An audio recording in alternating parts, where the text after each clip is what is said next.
Bharatiya Samaj party की press वार्ता। राष्ट्रीय प्रवक्ता राजस्थान प्रभारी सुभाष चंद्र यादव ने भाजपा सरकार पर लगाए आरोप।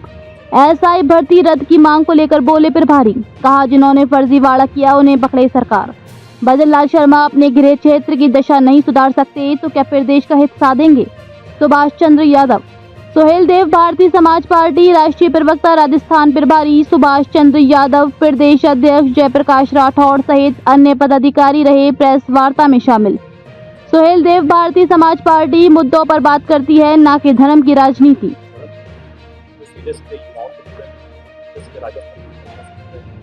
ज्वलंत मुद्दों को लेकर सोहेल देव भारतीय समाज पार्टी ने आज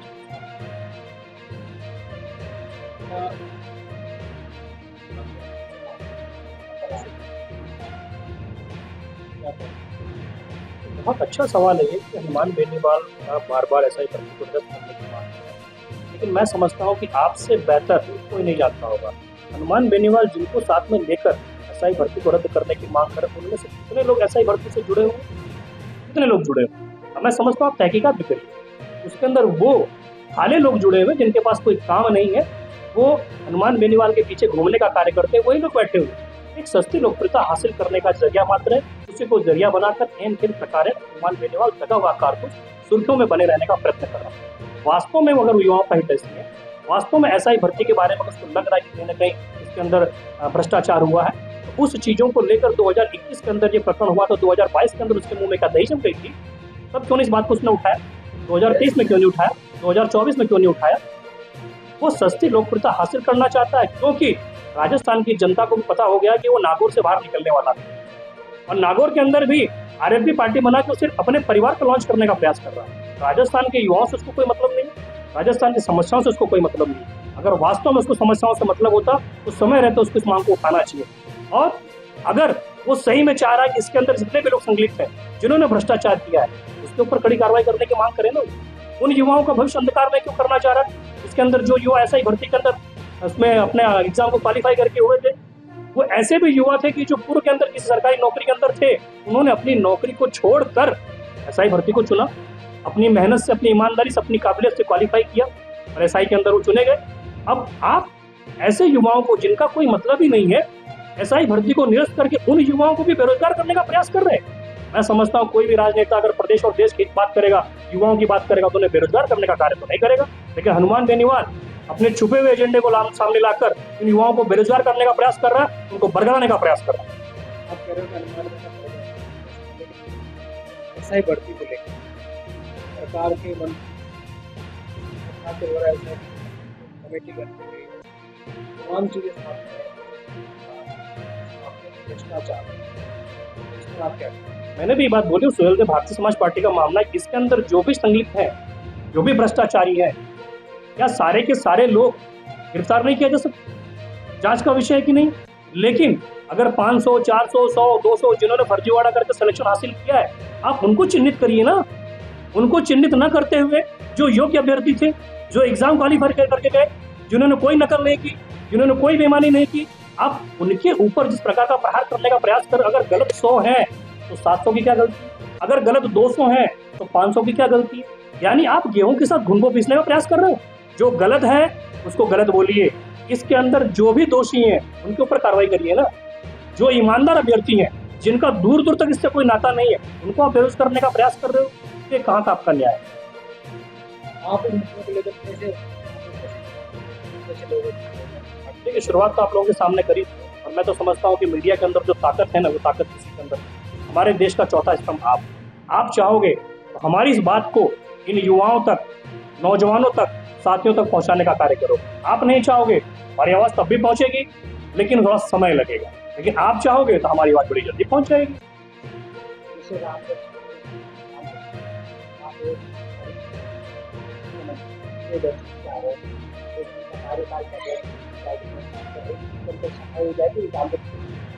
देखिए, वही चीज है कि 100 दिन चले 2.5 कोस, कहावत हमारे पूर्वांचल में, तो वही चीजें हो रही, दीपा पोती का कार्य हो रहा है।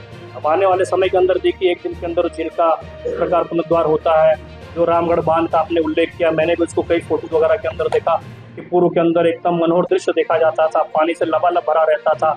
आज वहाँ की स्थिति जाके देखिए। तो इसके लिए सिर्फ सरकार को भी दोषी ठहराना उचित है। पूर्ववर्ती सरकारों ने भी रामगढ़ बांध के प्रति उदासीन रवैया अपनाया था, लेकिन सिर्फ एक दिन की वजह से मैं समझता हूँ उसका पुनरुद्धार हो जाएगा तो नहीं होगा। इसके लिए और भी क्रियाशीलता दिखाने की जरूरत है और भी समय देने की जरूरत है। जो लोग पहले यानी कि दोनों ही पार्टियों के वहाँ पे फार्म हाउस आज क्यों है? कह तो रहा हूँ सर, मैं कह तो रहा हूँ कि कोयले की दलाली में सबके हाथ है। हमने बताया ना शुरुआत के अंदर, सुहेल देव भारतीय समाज पार्टी मुद्दों की बात कर। जिस प्रकार कांग्रेस गलत है तो कहीं ना कहीं भारतीय जनता पार्टी भी गलत है। भारतीय जनता पार्टी भी वही कार्य करने का प्रयास करती है जो कांग्रेस करने का प्रयास करती है। उन्हीं चीजों को लेकर राजस्थान की जनता के बीच में आपके माध्यम से राजस्थान की जनता को यही बताने के लिए आए कि हम एनडीए का हिस्सा जरूर है, परंतु हम मुद्दों की राजनीति, युवाओं की राजनीति करें, महिलाओं की राजनीति करें, सुरक्षा की बात करेंगे, शिक्षा की बात करें, स्वास्थ्य की बात करें। हमारे लिए मुद्दे महत्वपूर्ण होते हैं और मुद्दों की राजनीति करने के लिए सुहेल देव भारतीय समाज पार्टी राजस्थान के अंदर है। जैसे कि देखा जा रहा है कि आपके योजना उसके अंदर कई योजनाएं बंद कर दी, सरकार ने कई योजनाएं बंद कर दी। पहले तो आज हर व्यक्ति असल में हमारे देश का दुर्भाग्य यही होता है कि अगर कोई सरकार पूर्व के अंदर कोई योजना चालू करती है ना, तो दूसरी सरकार आने के बाद में द्वेषवश उस योजना को बंद कर देती है, फिर अपनी योजना लेके आती है। उसकी योजना 5 साल चलती है, उसके बाद में जब वो सरकार चली जाती है तो फिर दूसरी सरकार आती है, वो द्वेषवश इस प्रकार की योजनाएं बंद कर देती है। तो ये जो राजनीतिक द्वेष चलता है, मैं समझता हूँ हर राजनीतिक पार्टियों को राजनीतिक द्वेष को दूर रखना चाहिए। जो प्रदेश हित के अंदर, जो देश हित के अंदर जो योजनाएं रहती है, जो जनता से जुड़ी योजनाएं रहती है, उनको बंद नहीं करना है, उनको रद्द नहीं।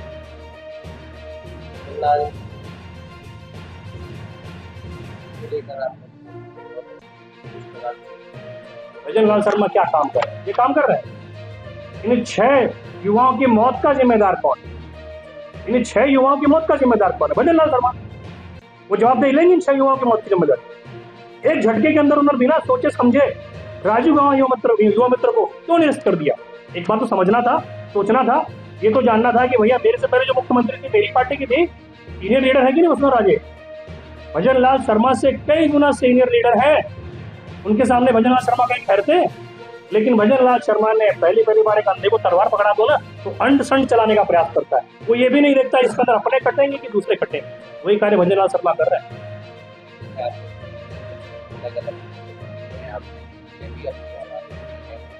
थोड़े दिन पहले शहीद और आज क्या लग रहा है आपको? आपका जो अलग है, आपका क्या लग रहा है अब क्या वो मुद्दा?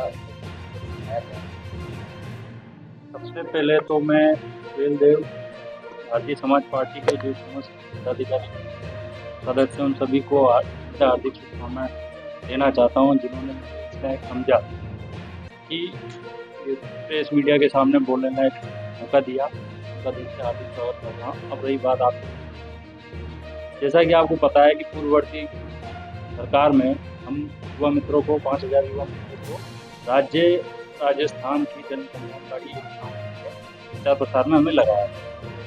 उसके भर्ती प्रोसेस में हम बकायदा हमारा इंटरव्यू हुआ था, इंटरव्यू होने के बाद एग्जाम हुआ था, उसके बाद मेरिट के अनुसार हम लोगों को पढ़ते। और जब ये सरकार चेंज होती है, चेंज होने के बाद भजन लाल सरकार सत्ता में आती है, बिना किसी उसके राजनीतिक व्यवस्था निकालते हुए हमें नौकरी की सेवा हमारी समाप्त कर।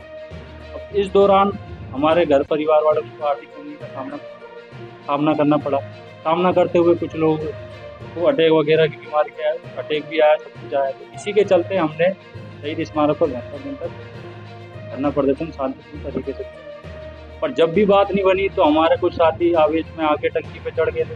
टंकी पे चढ़ने के बाद देखा होगा पिछले साल लोकसभा चुनाव की आचार संहिता से पहले टंकी पे चढ़ गए। तो उस दौरान जो मुख्यमंत्री भजन लाल साहब, मुख्य सचिव सिद्धार्थ सिहाग जी थे और जयपुर कलेक्टर जगदीश मीणा जी थे और जॉर्ज जोसेफ जो कमिश्नर है जयपुर के वो भी थे और अन्य अधिकारी और आयोजना विभाग के नवीन जैन थे। उन लोगों के साथ हमें आश्वासन दिया गया कि हमें बिना कुछ करने को और हमारी योजनाओं को बहाल करते हुए हमारा पूर्ण। पर आज तक लोकसभा चुनाव को लगभग साल भर होने आ गया और अभी तक हमें नौकरी। पर अभी जो 25 दिसंबर को पूर्व प्रधानमंत्री अटल बिहारी वाजपेयी के जन्म दिवस पर तो भी जो उनकी वर्षगांठ मनाई गई थी भाजपा कार्यालय में, जब एक अटल प्रेरक नाम की भर्ती की घोषणा की गई, तो उसी के चलते हम युवा मित्रों के साथियों के परिवार में एक उम्मीद की आशा की किरण निकली कि हमें इस भर्ती में मौका जाए। क्यों? क्योंकि हमने लगभग 2 साल तक राज्य ही नहीं केंद्र की योजनाओं को अंतिम छोर पर बैठे व्यक्ति को परंपरागत हमने उनका लाभ दिलवाया पात्रता के अनुसार। पर इसी की वजह से हम भजनलाल सरकार से मांग करते कि हमें हमारे कुशल और दक्ष युवा मित्र साथियों का अनुभव को देखते हुए हमें इसमें सबसे पहले लगाया, क्योंकि हमारे पास वो योग्यता है जिससे कम समय में अधिक लोगों तक योजनाओं का प्रचार प्रसार किया जा सकता और अधिक लोगों को लाभ पहुँचाया। तो भजनलाल जी से हमारा यही उम्मीद है कि हम युवा मित्रों को 5000 युवा मित्रों को, जैसा कि आपको पता है पिछले साल डेढ़ साल से हम जो संघर्ष कर रहे हैं, उस दौरान ये 6 साथी इनकी मौत हो गई। एक तो धरना चला रहा जब राजकुमार गुप्ता है, दूसरा रविंदर चौधरी पाली का है और तीसरा मोहम्मद जमील निवाई का है,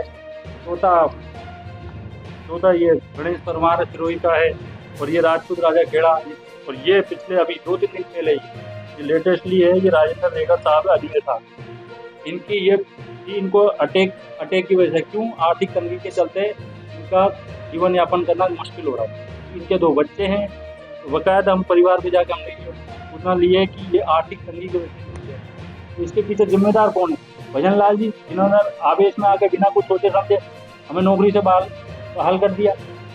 तो ये कोई बात नहीं होती, हमें बकायदा मॉनिटरिंग करवाते, कुछ भी करते, हमें कोई नोटिस देते, जारी करते, पर ये कोई वजह नहीं होती कि हम लोगों को नौकरी से बहाल करते। आज तरह तरह की भर्तियां निकल रही हैं और वो भर्तियां धरातल पे तो लागू हुआ है। अभी अटल प्रेरक की है, अब अटल प्रेरक पे अभी तक हमें कोई गाइडेंस नहीं दी गई कि हम युवा मित्रों को लगाएंगे नहीं लगाएंगे। तो आज जो ये मंच पे हमें साझा किया हमारे साथ, उसके लिए धन्यवाद देता हूँ। और पार्टी को हम आश्वासन दिलाते हैं 5000 युवा मित्र परिवार तन मन धन से आपके साथ रहेगा और आपका साथ देगा, और यही मांग करते हैं कि हमारे जल्द से जल्द भाजपा प्रदेश कार्यालय में आप लोगों के लिए एक खास प्रोग्राम भी रखा गया था, उस दौरान क्या हुआ था?